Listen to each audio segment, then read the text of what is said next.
Tadi pagi saya berbicara tentang panggilan ilahi. Nah, hari ini, sore ini saya ingin berbicara tentang sesuatu yang berbeda. Saya ingin berbicara buat saudara tentang unity yang sehat. Sebab begini Pak, hari ini orang bisa ada di dalam gereja, beribadahnya keren, angkat tangan, rentangkan tangan, semuanya bisa. Tapi ketika dia keluar dari gereja, dia bisa benci sesama jemaat yang ada dalam gereja. Hari ini hamba Tuhan bisa melayani dengan baik, tapi ketika dia keluar dari mimbar, dia bisa membenci jemaat tertentu yang tidak menyenangkan buat dia. Nah, makanya hari ini pesannya buat kita adalah kita perlu ada pada satu komunitas yang baik, komunitas yang sehat, sehingga iman kita juga makin bertumbuh hari demi hari.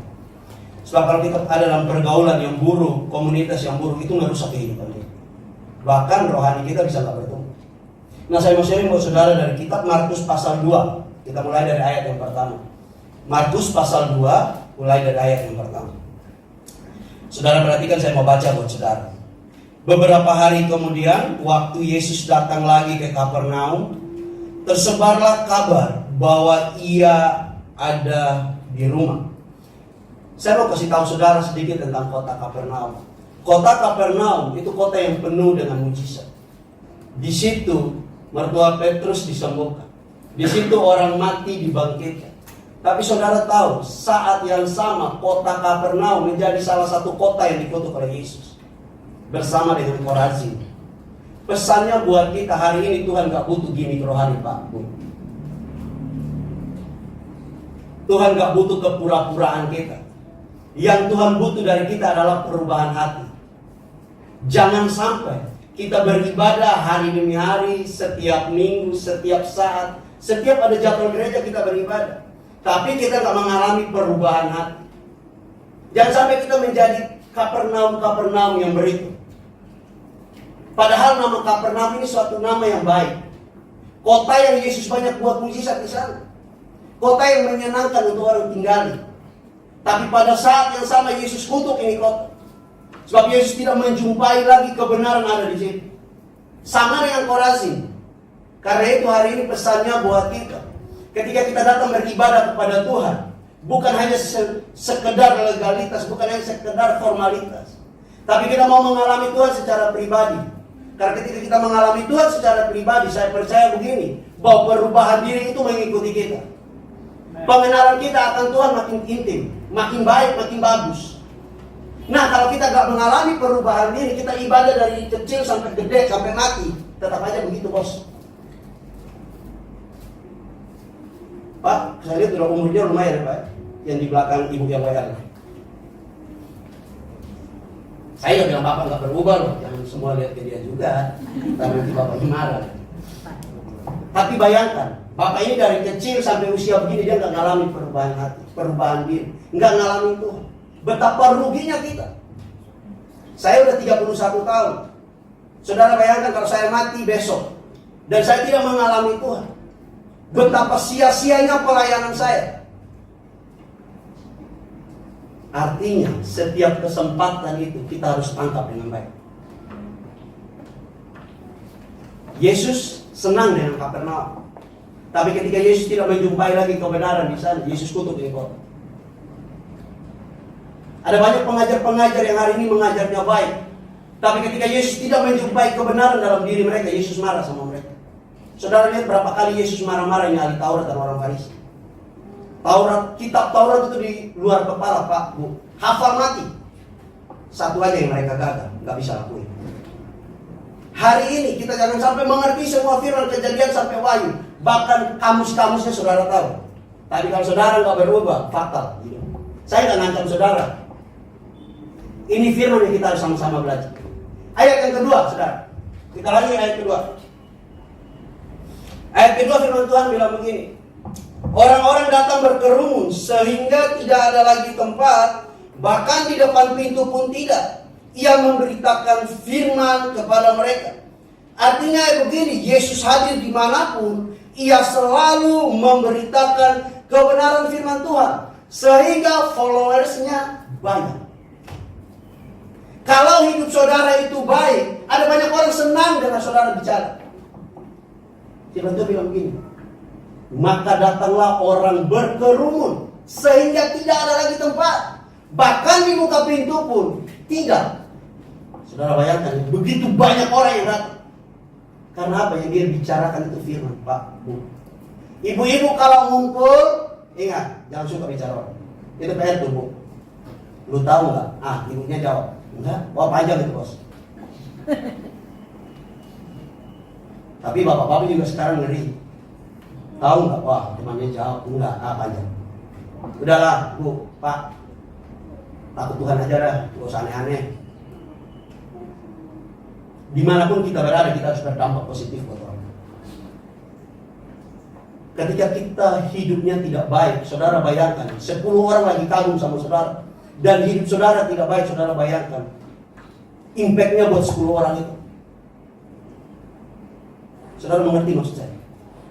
Saya sebagai pengajar firman Tuhan, saudara yang duduk di sini saya kurang tahu berapa jumlah hadirnya hari ini.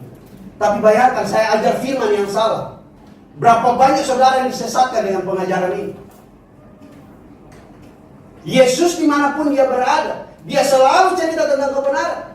Sehingga ada banyak orang tertarik datang mendengar Yesus berbicara. Hari ini ketika kita hidup sebagai orang Kristen, dimanapun kita berada, kiranya hidup kita itu menyenangkan buat orang lain. Jangan sampai kita datang orang bubar, Pak. Jangan sampai kita datang di tengah-tengah keluarga orang gak mau lagi kumpul di situ. Hari ini mohon maaf, Bos. Ada komunitas yang dibangun dengan baik. Hadirnya kita rusak di komunitas. Saya di Jakarta, Pak. Saya punya satu ministry namanya Bidalai, Pak. Saya bilang sama anak-anak, tim saya itu orang muda semua. Saya bilang sama mereka, nggak ada ketua, nggak ada bendahara, nggak ada ketua, nggak ada wakil di sini. Kita semua setara. Tapi mereka selalu menganggap saya sebagai kakak rohani mereka. Maksud saya nggak mau buat diri saya lebih tinggi dari mereka atau mereka lebih rendah dari saya. Saya pengen melihat mereka itu sama. Saya nggak mau merusak komunitas yang saya bangun dengan baik, tujuan yang baik. Kadang-kadang keluarga kita bentuk dengan baik, tapi karena ketidaktaatan kita keluarga jadi rusak. Pak, kalau kita hidup nggak baik, Pak, anak istri kita bisa rusak, Pak. Bu, kalau ibu nggak baik, anak-anak, bapak bisa rusak. Makanya kalau hari ini keluarga berantakan, coba belajar introspeksi diri. Jangan langsung salahkan bapak atau jangan langsung salahkan ibu. Keluarga di sini aman ya? Aman. Saya itu penelitian, Pak, waktu S2 kemarin saya penelitian tentang perceraian. Saudara tahu perceraian kekristenan itu sangat besar. Grafik itu dari tahun ke tahun meningkat, Bu. Bahkan pandemi itu hampir 4 juta orang, Pak, bercerai. Saudara bayangkan, orang Kristen 4 juta orang bercerai. Tahun demi tahun itu grafiknya naik, nggak turun. Gila ya. Pandemi dia makin hari makin kenal istrinya, makin stres. Cerai kan lo. Pak, Bu, nih anak-anak muda yang belum kawin saya kasih tahu. Sebelum nikah, buka mata selebar-lebar. Nah kalau lu udah nikah nih, lu tutup mata selebar. Serapat-rapat, jangan lu buka mata lagi. Terancam lu. Ya, anak-anak muda. Ada di sini masih pacaran? Yang belum nikah? Oh enggak, jujur putus lu.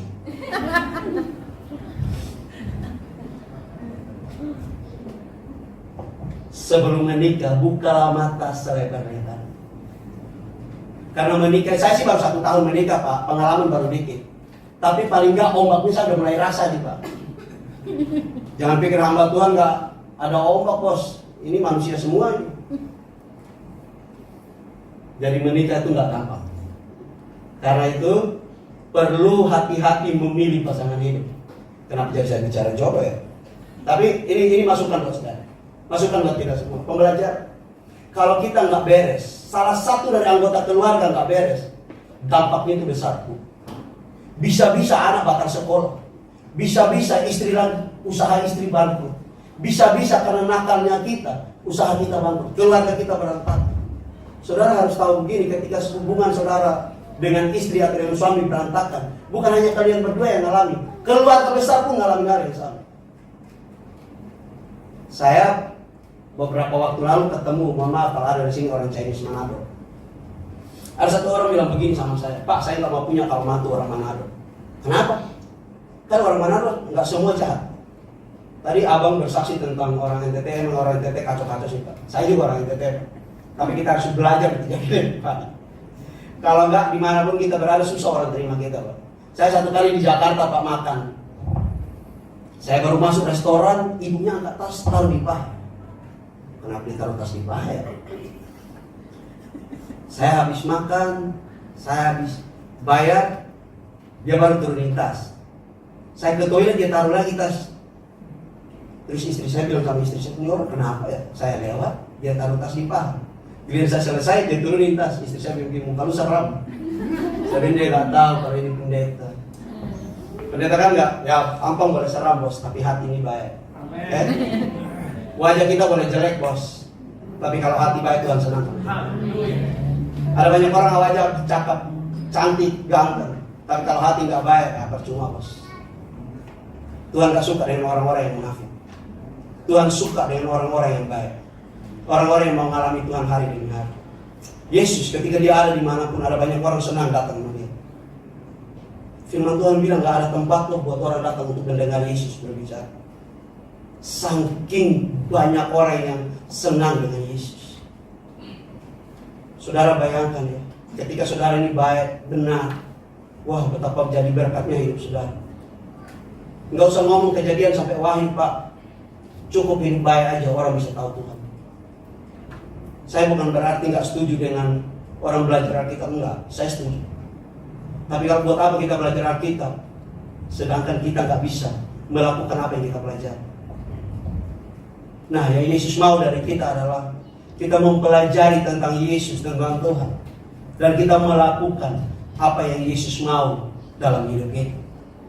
Itulah konsep seorang murid Yesus. Konsep murid itu Pak, Bu, dia harus bisa mengasihi. Dia harus bisa jadi teladan. Dia harus bisa mengampuni orang-orang yang bersalah kepada. Itu konsep murid. Baru kita memuridkan orang untuk kenal tentang Yesus.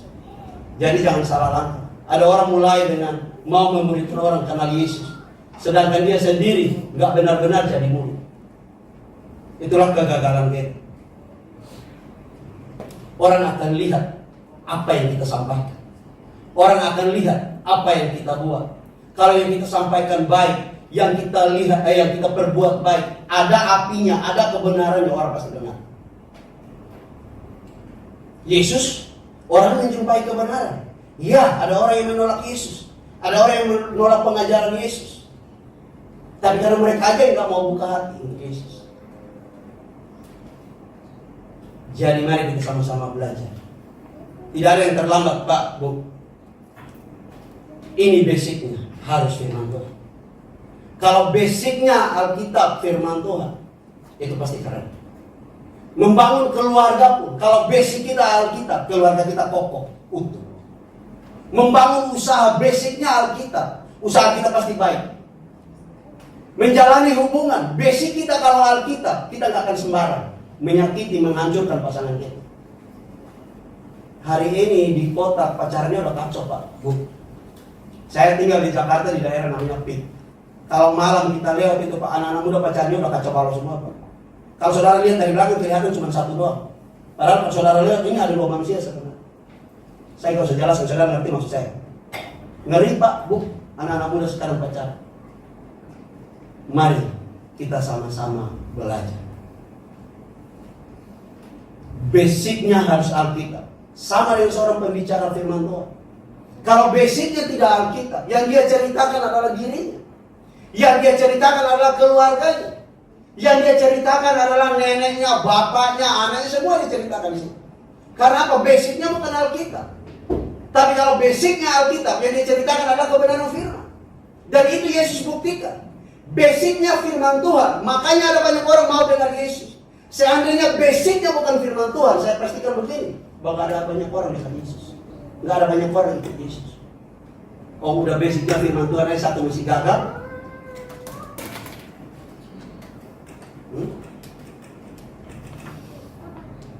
Jadi mari kita sama-sama belajar. Kita mau lakukan apapun, ingat ini, basicnya harus firman Tuhan atau Alkitab. Dimanapun kita melangkah, kemanapun kita pergi, apapun yang kita lakukan, basicnya harus Alkitab. Alkitab harus menjadi pedoman dalam hidup kita, harus menjadi cahaya dalam perjalanan kita. Saya percaya begini, orang yang hidup dengan firman Tuhan, itu pasti ditolong sama Tuhan. Hanya yang mengerti firman. Hanya orang yang tahu tentang Alkitab. Dia tahu bagaimana cara dia keluar dari masalah.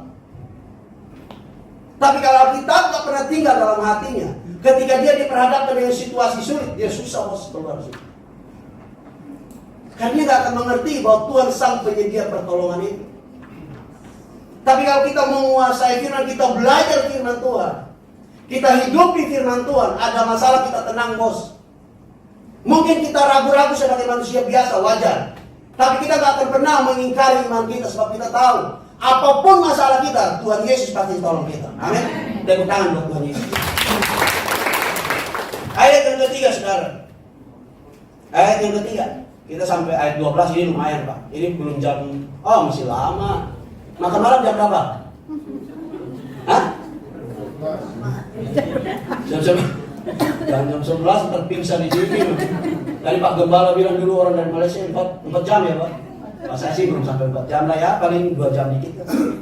Ayat 3. Saudara baca dong, dan tadi saya baca terus. Nah, gantian saudara baca. 1, 2, 3. Ada orang-orang datang membawa kepadanya seorang lumpuh, digotong oleh 4 orang.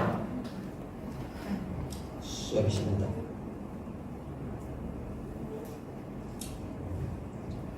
Lalu orang datang membawa kepadanya seorang yang lumpuh, digotong oleh 4 orang. Ayat 3 berbicara begini, Pak. Setiap orang yang bermasalah itu selalu butuh tim. Kita nggak bisa bos jalani masalah ini sendiri. Pak, kalau punya masalah kita butuh tim. Siapa tim kita? Istri dan anak-anak kita. Ibu, punya masalah kita butuh tim. Siapa tim kita? Bapak dan anak-anak kita. Gak usah jauh-jauh bos cari pertolongan. Ini ada keluarga kita. Yuk kita doa sama-sama. Yuk kita cerita bareng. Saya percaya begini, kalau hubungan keluarga itu baik bos, kita sungguh-sungguh datang sama Tuhan bos, Tuhan pasti buka jalan buat kita. Ada orang-orang datang membawa kepada seorang yang lumpuh. Ini orang bermasalah banget, digotong oleh 4 orang. Dia butuh tim. Dia gak bisa datang ke tempat di mana Yesus berada tanpa 4 orang ini. Mungkin ketika kita ngalamin masalah, orang-orang yang ada di sekitar kita mungkin gak bisa kasih solusi, tapi paling gak dia bisa menguatkan kita untuk kita bisa keluar dari masalah itu. Makanya cari tim pun tim yang baik kan. Anak-anak muda kalau ada masalah jangan cerita ke temanmu, cerita ke orang tuamu, cerita ke Tuhan. Dia lebih baik dan dia lebih tahu kasih jalan keluar dan solusi buat kita. Kalau ada masalah jangan cerita ke teman, belum tentu solusinya pas bos. Lu ada masalah? Iya, yuk ke diskotik. Apalagi di Bali ya, di mana-mana kita ketemu diskotik. PR bos, kalau kita punya circle-nya yang berbahaya, yang bermasalah, kita gak akan bisa cerita dengan baik. Sebab apa? Solusinya pasti salah. Tapi circle kita kalau baik, orang-orang yang kita ceritakan itu orang yang baik, solusinya pasti baik. Gak mungkin menghancurkan kita. Kalau keluarga kita ada yang bermasalah, jadilah penolong buat dia. Kita gak bisa hidup sendiri. Sebagai anak orang tua bermasalah, doain orang tua. Anak-anak dengar ini baik-baik. Kamu mungkin hari ini udah sampai S1, S2, S3. Ingat dulu bapakmu jual babi, dulu kamu S1, S2, S3. Jangan lupa itu bos. Kalau hari ini kerjaanmu udah baik, ingat ini. Dulu bapakmu susah setengah mati kasih sekolah kamu supaya kamu punya kerjaan yang baik. Jangan lupa itu bos. Ada banyak orang ketika sukses dia lupa. Ada banyak orang yang pernah menolong dia. Atau paling nggak orang tua yang pernah tolong dia. Saya mau kasih tahu saudara, kalau hari ini saudara membuang orang tua saudara, Tuhan gak suka sama hidup. Jangan pernah lupa peran orang tua yang besar di balik kesuksesan kita hari ini. Mungkin hanya doa yang dia bisa kasih, tapi itu besar dan itu mahal harganya. Sebagai jemaat Tuhan, jangan lupa ada seorang hamba Tuhan dan istrinya yang mendoakan saudara. Kita gak bisa jalan sendiri bos. Kita butuh tim. Kalau orang bilang hari ini dia bisa sendiri, pertanyaan bos. Kita nggak bisa sendiri, kita butuh tim. Orang lumpuh ini nggak bisa sampai di mana Yesus berada. Dia butuh tim. Dan tim itu membawa dia ke pribadi yang bisa menolong. Hari ini kita harus cari tim yang menjumpakan kita dengan pribadi yang bisa menolong kita. Apapun masalah kita, masalah ekonomi, masalah keluarga, terserah, apapun itu. Cuma satu yang bisa kasih pertolongan sama saya dan saudara, Yesus. Mungkin Yesus akan pakai orang-orang yang ada di sekitar saudara untuk tolong saudara. Tapi bukan berarti dialah superhero itu. Yesuslah superhero itu. Yesuslah penolong itu. Satu-satunya, tidak ada yang lain. Orang-orang yang menolong saudara hanya perantara yang Yesus siapkan untuk bantu saudara. Makanya harus datang sama Yesus. Nggak boleh datang sama yang lain. Sebab Yesus tahu apa yang terbaik buat kita. Yesus tahu apa yang kita butuhkan. Dan Yesus pasti kasih yang terbaik sesuai dengan yang kita doakan. Kalau ada orang yang sakit, sediakanlah tanduk itu buat kita. Tanduk kasih itu tidak boleh hilang dalam hidup kita sebagai anak-anak Tuhan. Kita harus selalu punya tanduk untuk menandu orang-orang yang gak mampu, yang gak bisa jalan, yang sakit, yang lumpuh, yang sedih, yang susah. Orang-orang ini butuh penghiburan. Orang-orang ini butuh support. Orang-orang ini butuh semangat. Mungkin kita gak kasih dia uang. Mungkin kita gak kasih dia sesuatu yang dia butuh dari kita. Paling gak kita mendoakan. Paling gak kita bilang begini, jangan takut ya. Tuhan pasti tahu. Waktu saya kuliah, saya mau ujian skripsi, Papa kena stroke. Saya mau masuk ruang ujian, Mama telepon, Papa kena stroke. Papa saya pengembalaan di Pulau Rote. Waduh, yang di kepala saya semua materi blank, Pak, hilang. Saya bilang sama Mama, Papa masih bisa dengarkan suara saya, masih bisa ngobrol. Bisa. Saya telepon Papa, saya bilang, apa yang saya bisa bantu? Kalau gua nggak punya. Papa cuma bilang begini sama saya. Papa hanya butuh doamu. Pak,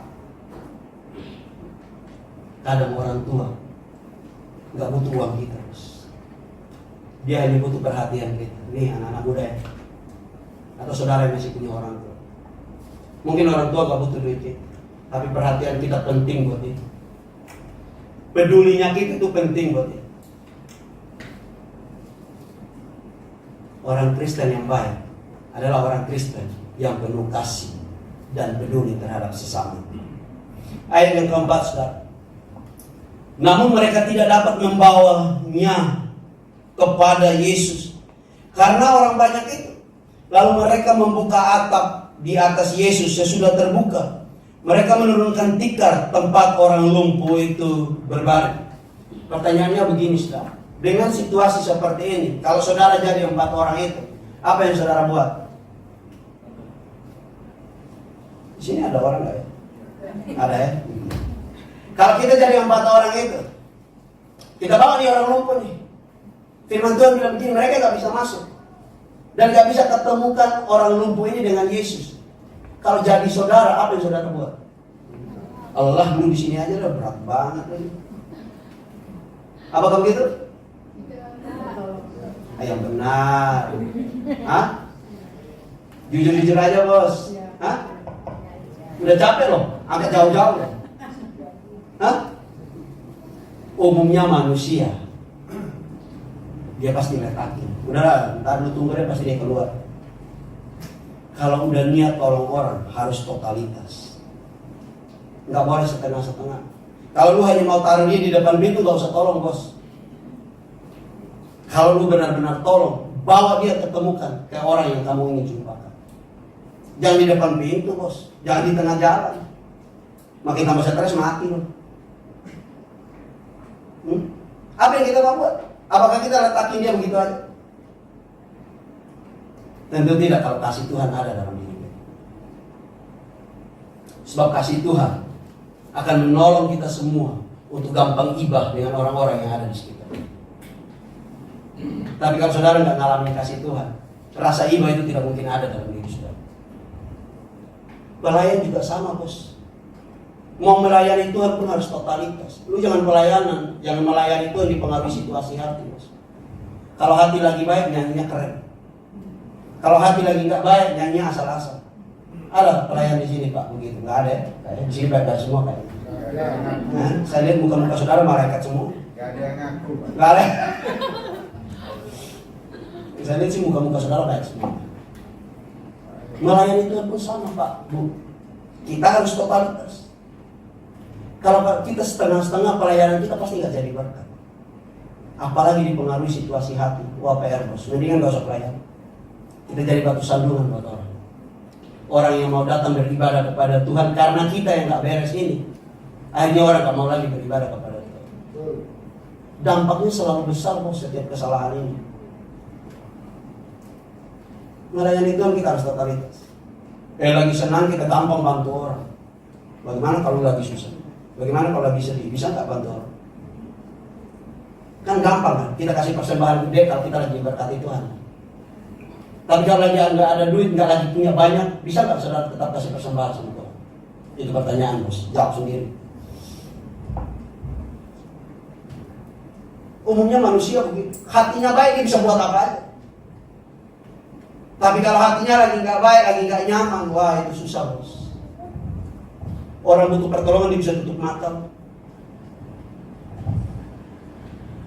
Tuh, kita belajar. Hati ini harus baik. Saya percaya begini, ada banyak hal yang Tuhan akan kerjakan dalam hidup kita. Tapi kita harus siap.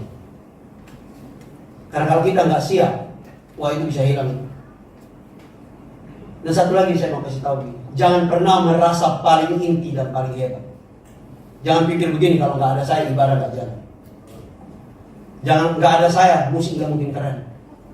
Nggak ada saya nyanyiannya nggak ngangkat. Bos, bukan soal angkat nggak angkat bos. Ini beres di sini. Kalau kita merasa inti, merasa paling hebat, saya khawatir begini, Tuhan jadikan kita jadi pemain cadangan. Bahkan bisa kita nggak dipakai sama Tuhan. Benar? Potensi yang Tuhan kasih sama kita, kita harus pakai untuk mempermuliakan akan nama Tuhan. Amin. Tapi kalau potensi itu kita tidak pakai dengan baik dan benar, potensi itu pasti mati. Tuhan kasih kepintaran, Tuhan kasih ekonomi yang cukup, tapi kalau hidup kita kacau, ya uang itu nggak ada nilainya bos. Tapi kalau kita baik, kita benar, hidup kita bagus, ekonomi kita mendukung, kita buat apa aja pasti ditolong sama Tuhan. Jadi kalau merasa punya masalah, jangan salahkan Tuhan. Introspeksi diri. Melayani Tuhan, kita harus totalitas. Kita harus tulus.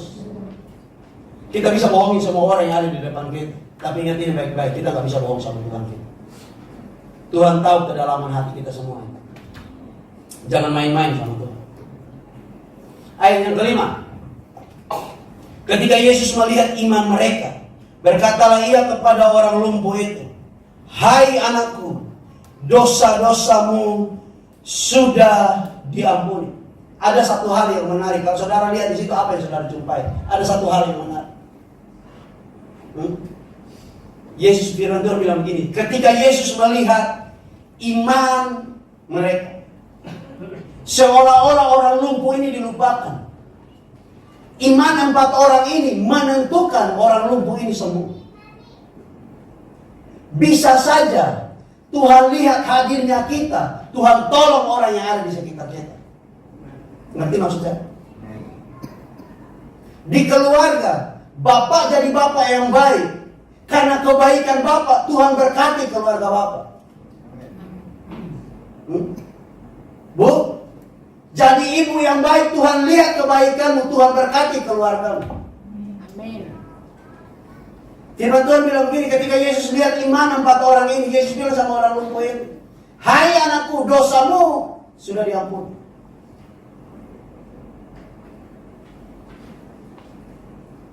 Satu lagi yang saya mau kasih tahu sama saudara, dosa itu selalu ada efeknya. Hari ini kita buat dosa, mungkin orang nggak tahu, tapi suatu saat dosa itu ada efek. Entah apapun itu. Orang lumpuh ini sakit jelas karena dosa. Dosa itu yang menjadikan dia menjadi orang yang lumpuh. Bukan berarti dia lumpuh, bukan berarti orang lain yang lumpuh juga karena dosa, enggak. Firman Tuhan pernah bilang begini, kalau ada orang yang mengalami sakit yang sama, tidak berarti karena dia berdosa. Mungkin saja sakit dia itu adalah cara Tuhan menyatakan kebaikan Tuhan bagi orang-orang yang ada di sekitar. Cuma kadang-kadang kita gak mau terima masalah, betul gak? Kita maunya hidup enak kan? Setuju? Amin gak mau hidup enak? Benar? Mau punya masalah, amin gak? Wah, gak mau kan?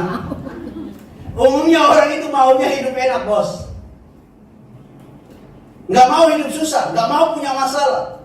Tapi gak bisa. Kadang-kadang masalah membuat iman kita itu bertumbuh. Firman Tuhan cerita tentang Ayub. Saudara tahu Ayub itu kurang saleh. Orang paling taat, suka kasih persembahan, suka kasih korban bakaran.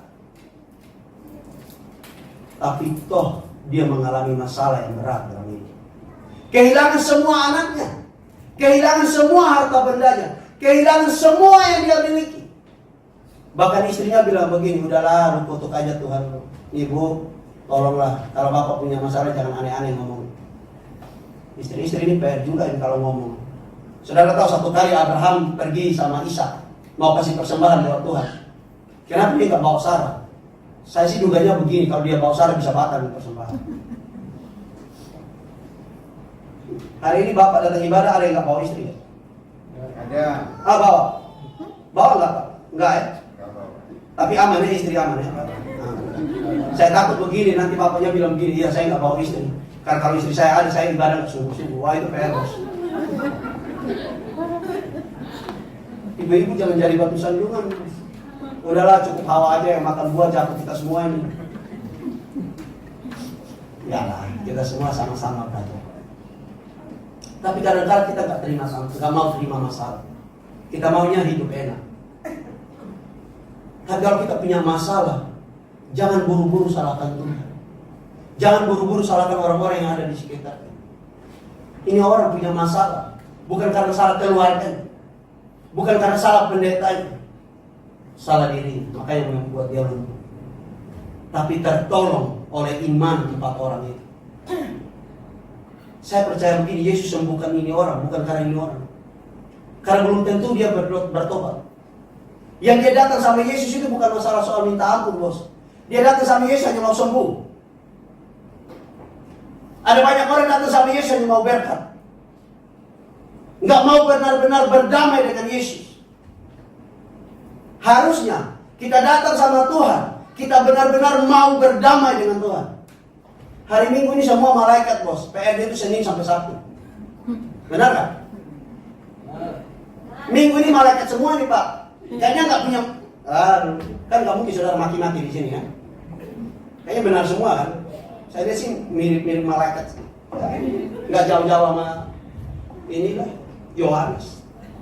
Ini saudara rasul-rasul semua muka-mukanya. Tapi Senin sampai Sabtu itu PR bos. Suami terlambat bangun marah, istri dandannya lama marah. Bu, kalau dandan please lah jangan lama-lama. Saya satu kali pergi pelayanan, saya udah bilang sama istri saya akan melayani jam 8. Please jam 6:30 kamu udah selesai dandan. 6:30 baru dia pergi mandi. Saya lewat pintu toilet masih bunyi YouTube. Dalam hati saya, waduh, ini kapan selesai nih? Saya bilang begini, ntar lagi jam 7. Iya deh ya. Oke, saya biarin, saya turun ke bawah. Saya naik, dia baru selesai mandi. Saya bilang ini udah jam 7 loh. Ya bentar lagi. 7:30 baru kami jalan. Saudara bayangkan di jalan tol itu saya udah ngebut-ngebut aja. Tubuh, please lah. Dandan cepat-cepat aja. Om bedak saudara kasih habis 1 pak pun belum tentu mukanya berubah. Lu pulang mandi hilang lagi. Gosok, putih dikit hapus lagi. Udahlah. Pak pakai baju udah pas, udah gak usah ganti-ganti lagi. Kegedean ganti lagi. Waduh.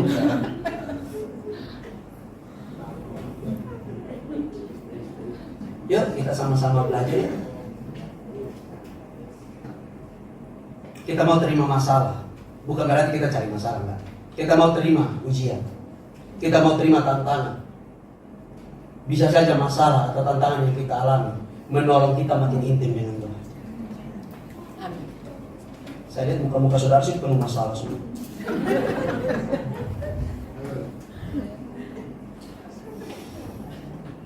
Kalau kita bantu orang, bos, nggak usah ungkit-ungkit. Kalau udah tolong orang, udah tolong aja. Nggak usah cerita ke sana kemari, saya bantu dia, aduh udah deh bos. Saya percaya begini, kalau kita bantu orang itu adalah cara Tuhan memampukan kita sehingga kita bisa tolong orang. 4 orang ini Tuhan kasih kekuatan, makanya berani mengangkat orang lumpuh ini datang kepada Tuhan. Ya, saudara bayang kalau seandainya mereka juga berempat ini lumpuh, mana bisa mereka sampai ke Yesus? Ngesot, kan gak mungkin. Jadi kalau Tuhan pilih kita untuk tolong orang, saya percaya begini, Tuhan akan memperlengkapi kita untuk kita bisa jadi berkat buat orang lain. Ayat 6 sampai ayat yang ke-10. Saudara baca setelah itu, nanti kita selesai di ayat 12. Ayat 6 sampai ayat yang ke-10. 1, 2, 3. Tapi di situ ada juga duduk beberapa ahli Taurat. Mereka berpikir dalam hatinya, mengapa orang ini berkata begitu? Dia menghujat Allah. Siapa yang dapat mengampuni dosa selain daripada Allah sendiri? Tetapi Yesus segera mengetahui dalam hatinya bahwa mereka berpikir demikian. Lalu ia berkata kepada mereka, mengapa kamu berpikir begitu dalam hatimu? Manakah lebih mudah mengatakan kepada orang lumpuh ini, dosamu sudah diampuni, atau mengatakan, bangunlah, angkatlah tulangmu dan berjalan. Tetapi supaya kamu tahu bahwa di dunia ini anak manusia berkuasa mengampuni dosa. Berkatalah ia kepada orang lumpuh itu. Tuhan itu kita gak bisa bohongi, bos. Mereka berkata dalam hati tentang Yesus. Yesus tegur mereka. Kenapa sih kita harus julid sama orang kalau orang sukses? Hah? Orang kaya saudara iri.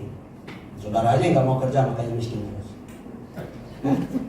Anak orang sekolah berhasil, saudara marah-marah. Sekolahin dong anakmu biar berhasil. Gak usah julid lah sama orang. Kenapa sih? Gak bisa lihat orang lebih maju. Hah? Kenapa kita gak bisa bahagia lihat orang diberkati itu? Kenapa kita gak bahagia lihat keluarga diberkati sama Tuhan? Tetangga kita baik. Keluarga kita mulai beli mobil baru, kita mulai beli kayu pakai jin.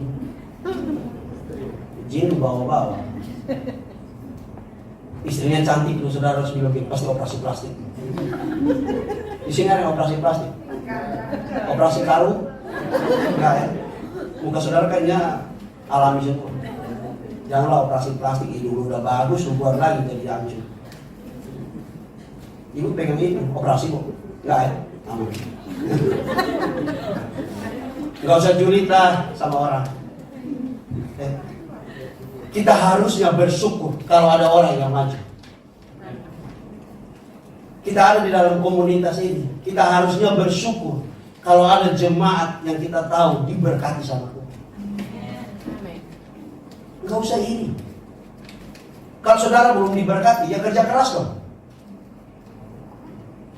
Jangan punya mimpi ke depan 10 tahun lagi saya mau beli ruko, saya mau beli mobil tapi lu tidur-tidur aja, ya susah bos. Kita orang timur datang merantau ya Pak. Kalau datang hanya mau santai-santai bos, susah kita. Ya merantau untuk kerja keras. Dan kalau kita udah kerja kita harus taat aturan, betul ya? Karena kalau kita taat aturan ya dipecat. Ada banyak orang senang punya impian yang menolong dia atau menjadikan dia sukses di kemudian hari, tapi dia gak mau berusaha. Kita mau jadi pemimpin yang hebat, tapi kita gak pernah mau upgrade skill kita. Kita gak mau pernah belajar, kita gak pernah mau belajar. Bagaimana mungkin kita jadi pemimpin yang hebat? Kita mau jadi istri yang cakap, tapi kita gak pernah mau belajar taat sama suami kita. Kita mau jadi suami yang baik, pemimpin yang baik dalam rumah tangga, tapi kita gak pernah menghargai istri kita. Kita gak pernah menghargai anak-anak kita. Bagaimana? Tidak mungkin. Kalau kita punya impian di kemudian hari, kerja keras. Gak usah lu bahasa roh gak menolong kalau lu gak kerja keras. Jangan pikir kita bahasa roh lalu saudara yakin sukses punya 10 miliar kemudian nggak mungkin. Sesat. Apapun yang kita mimpikan harus dibarengi dengan kerja keras dan doa kepada Tuhan. Iman tanpa perbuatan adalah hal yang bodoh. Hakikatnya mati. Sama kayak kita menjaring angin, bos. Apapun yang kita mau, kalau kita pengen anak kita jadi dokter, sekolahkan dia dengan baik. Jangan uang untuk anak sekolah lu pakai main judi, selesai lu. Anak gak jadi dokter, malah ke dokter untuk berobat.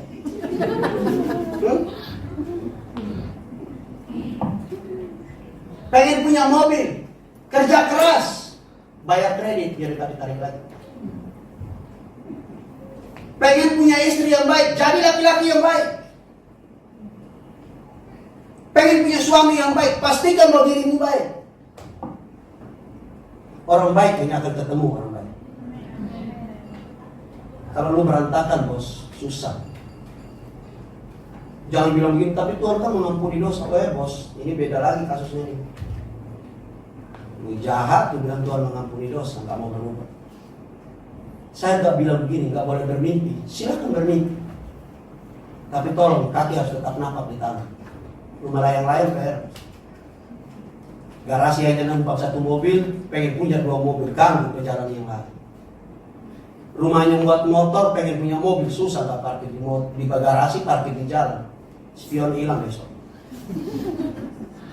Hanya mampu pelihara 1 istri, mau pengen punya 2 istri. 1 aja lu susah. Hanya bisa beli rumah kecil, maunya beli rumah gede. Akhirnya jual tanah, jual ini seterusnya gak harus bayar. Kan PR, bos. Semua itu harus masuk akal. Silakanlah bermimpi dengan baik. Silakan mau melakukan apapun silakan. Tapi pastikan bahwa itu masuk akal. Dan itu dikehendaki sama Tuhan. Ada 3 jawaban doa yang saudara harus tahu. Pertama, kalau saudara berdoa, Tuhan bisa langsung kasih. Tapi yang kedua, Tuhan bilang begini, tunggu. Dan yang ketiga, jawaban doa yang ketiga, Tuhan tidak kasih sama sekali. Cuma yang ketiga orang gak suka. Tapi saudara harus tahu begini, bahwa tidak dijawab doanya saudara, itulah jawaban doa itu. Karena Tuhan tahu bahwa itu tidak baik untuk kita. Tuhan kan gak mungkin mau kita jatuh, bos. Iblis sih senang kita jatuh. Sebab iblis dan Tuhan cara kerjanya beda. Tuhan akan secara terang-terangan membela kita ketika kita ada dalam masalah. Ketika kita butuh pertolongan, Tuhan terang-terangan membela kita. Tapi iblis akan bermain di balik semua penderitaan kita. Yang pada akhirnya kita melihat Tuhan ini tidak ada. Pertolongan Tuhan tidak mungkin ada buat kita. Karena iblis itu senang kerjain orang percaya, bos. Saya selalu cerita begini sama anak-anak muda. Lu jahat, iblis gak mungkin ganggu. Karena lu gak ada apa-apa itu pasti jatuh.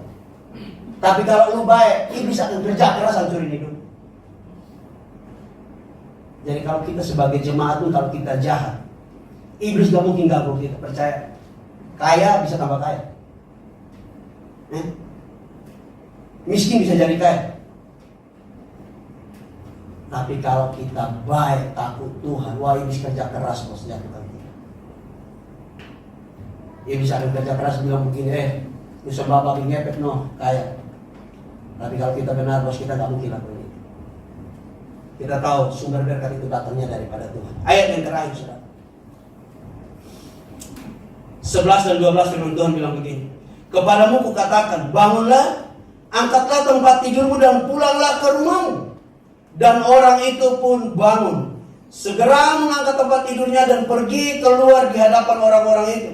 Sehingga mereka semua takjub lalu memuliakan Allah. Katanya, yang begini belum pernah kami lihat. Kiranya orang bilang begini sama kita, orang Kristen begini gak pernah saya lihat loh. Ini orang benar punya ini, baik punya ini barang ini. Tapi kalau kita kacau, orang bilang begini, ya begini masih yang saya lihat nih. Kita harus jadi orang Kristen yang mahal, bos. Orang-orang itu takjub dengan Yesus. Mereka bilang begini, wah yang begini kami gak pernah lihat. Bukankah itu keren? Ending dari cerita ini tentu sesuai dengan semua harapan kita, bahwa sakit sembuh. Tapi ada satu hal yang menarik adalah orang-orang itu gak pernah melihat kejadian seperti ini. Makanya mereka makin kagum dengan Yesus. banyak orang makin percaya dengan Yesus. Sudah ruangannya sempit karena ajaran Yesus sebelumnya, ditambah kejadian ini, makin banyak orang suka sama Yesus. Yang begini kami tak pernah lihat. Kiranya perkataan itu juga kita dengar dari telinga kita. Wah, keluarga ini saya tak pernah lihat. Yang begini-begini saya tak pernah lihat. Sebab apa? Kita benar-benar jadi contoh di tengah-tengah lingkungan, keluarga, pelayanan, dunia kerja kita. Orang akan senang dengan kita. Yang terakhir pertanyaannya begini, saudara. Kalau saudara baca dari ayat pertama sampai ayat yang ke-12, ada satu hal yang menghilang dari ayat ini, dari teks-teks ini. 4 orang ini nggak lagi disebut. Benar? Firman Tuhan yang cerita begini, 4 orang ini angkat, bawa, penuh orang, dia buka atap, dia turunkan. Tapi firman Tuhan nggak pernah mencatat begini. Setelah itu 4 orang ini buat apa? Nggak ada lagi kan? Pesannya buat kita begini, mereka nggak mau curi kemuliaan Tuhan. Bisa nggak mereka berdiri dan bilang begini, nih, karena gua bos, kayak lu sembuh. Bisa nggak? Bisa. Oh, mereka perannya penting kok. Bisa nggak mereka bilang begini, kalau nggak saya, gerejamu nggak mungkin ditolong Tuhan. Atau gerejamu udah mati beberapa tahun yang lalu. Bisa nggak mereka ngomong gitu? Bisa. Tapi mereka nggak mau curi kemuliaan Tuhan. Sebab mereka mengerti semua yang terjadi saat itu adalah perbuatan Tuhan.